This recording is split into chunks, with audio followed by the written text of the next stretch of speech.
Here we are in New York City. Samantha and I are at one of the major news stations here in New York City. And as many of you may have seen, we have a press release out that we are in litigation with Pacific Life in regards to IUL policies and insurance policies that are also retirement policies for planning for our future. And unfortunately, ours did not go well. Yeah, as you'll hear when this broadcast comes out, it was a major scam. We tried to do what we thought was best for our family, for Brexton and Lennox. We were trying to be financially responsible for them and plan for our future. You guys, it is a huge difference between life insurance and investing. Investing is for growing your money. Life insurance is for paying money when somebody passes away. But for some reason, these insurance agents pitch life insurance as an investment tool. Oh my goodness gracious. And little did we know that by investing money in this scam, it's all gone. And so the reason we came out here today is, as you guys know, who've followed us for a while, every time God puts a struggle in our path, we're going to try to use it for good. It sounds good for the family, but no, investing is totally different than life insurance, you guys. In our path, we're going to try to use it for good. And so we're out here speaking out about what happened because now an index universal life policy, or IUL, is not a scam, but it's sold improperly, and the Bushes have found out the wrong way.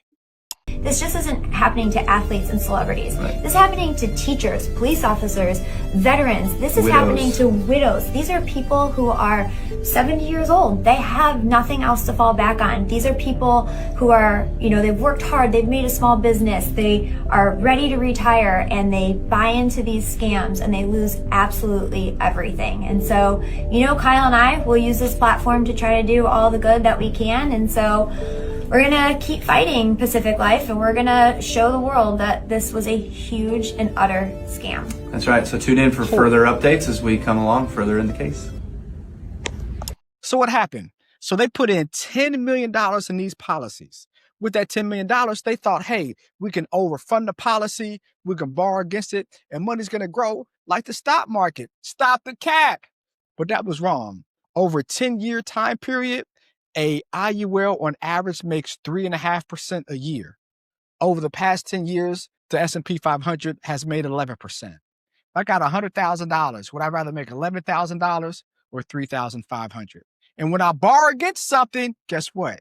Since it's not growing like it's supposed to, it's going to cost more money to put back in. I'm losing money.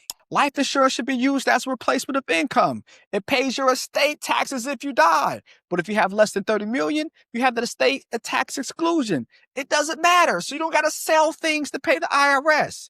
But people pitch it like it should be investment. That is how people get it wrong. The problem happens when life insurance, especially IUL, are sold as a high return investment policy that's compared to the stock market, or it's a retirement plan without proper guardrails of you borrowing money. Also, you can take out your money all at one time. No, you get penalized for you to do, because IULs are insurance products with caps, meaning if the stock market makes 10%, you might just make 5%. Who gets another 5%? The insurance company. And when they're illustrated aggressively and funded incorrectly, they can collapse everything. What happened with Kyle Busch and his wife. The correct role of cash value life insurance, simply put, is just to be used if you need it. Not as a tax advantage liquidity tool so you can take out the money and not pay taxes.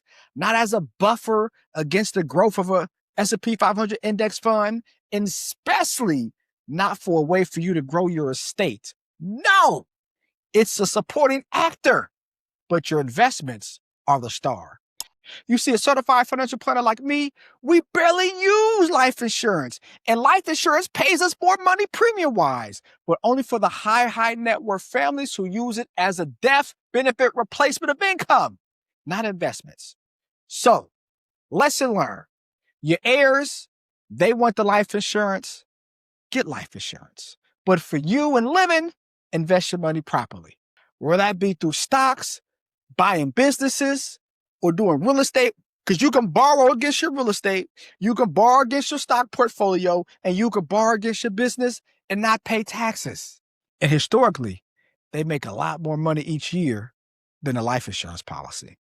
So lesson learned, when someone pitches you a life insurance policy as if it's better than the stock market, or guaranteed retirement income with no risk, or a magic tax-free investment where you can take out half when you want to, red flags, throw the flag on the play. Don't do it, my friends. For more information like this, like, subscribe, and share on our channel. You guys, it's the difference between life insurance and investments. Let's make some painful profits together, y'all. Peace.